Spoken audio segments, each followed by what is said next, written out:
It was just announced that the video game Monster Hunter World is getting a board game adaptation. And this is being done by the publisher Steamforge Games. Now, if you don't know about them, there's a bit of controversy about them doing this adaptation.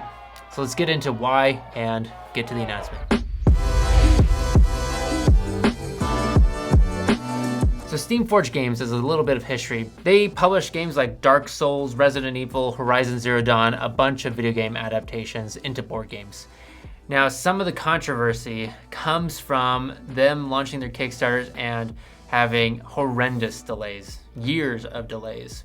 And there's some thoughts on the gameplay themselves being really fiddly or grindy, but most of this difficulty in getting excited about it is the feeling of, am I ever gonna get this game? A lot of this fear is coming from seeing the 112,000 comments on the Dark Souls Kickstarter campaign, where most of them are talking about delays and not getting it for over 2 years. But it looks like once the game comes, it is beautiful, it is playable, and it is Dark Souls. It is Dark Souls, the board game.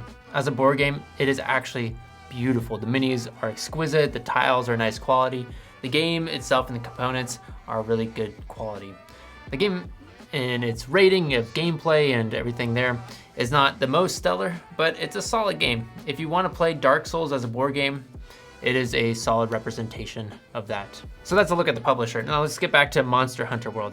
This game, if you've seen gameplay footage of the video game, is unbelievable. It feels like it captures the feeling of going and hunting monsters, dinosaur-looking things, gigantic monsters. And if this board game can deliver on that feeling, which by the look of the minis and the art, I think it will.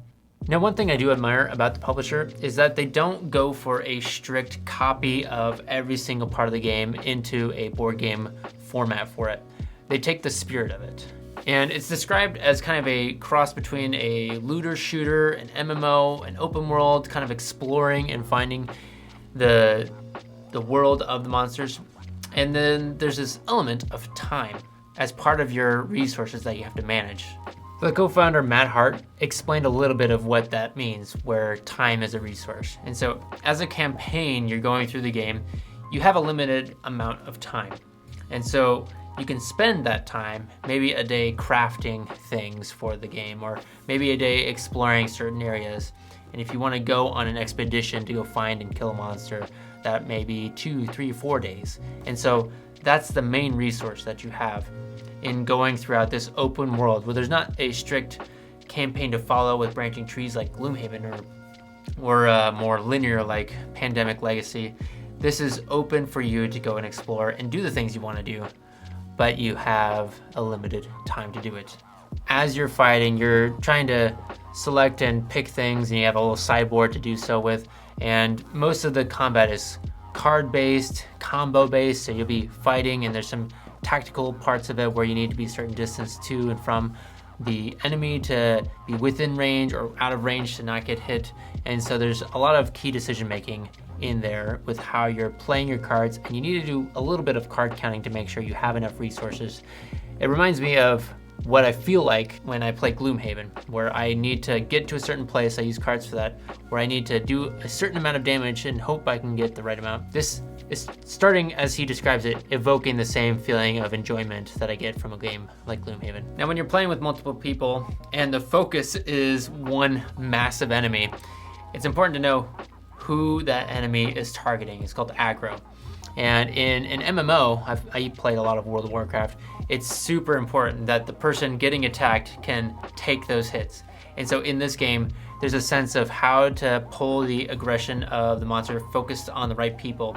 And so they're working out all the final details and mechanics and things, but there is a aggro system built in. Now, as they're working on this game, they're working on also getting it below the $100 budget range. So hopefully it'll be affordable for most of us who want to get in on some monster killing. And if you want more details, we'll be following up with this as we find more information. So make sure to subscribe if you want more, and like the video if you like this type of news content. Thanks. I'll see you in the next one.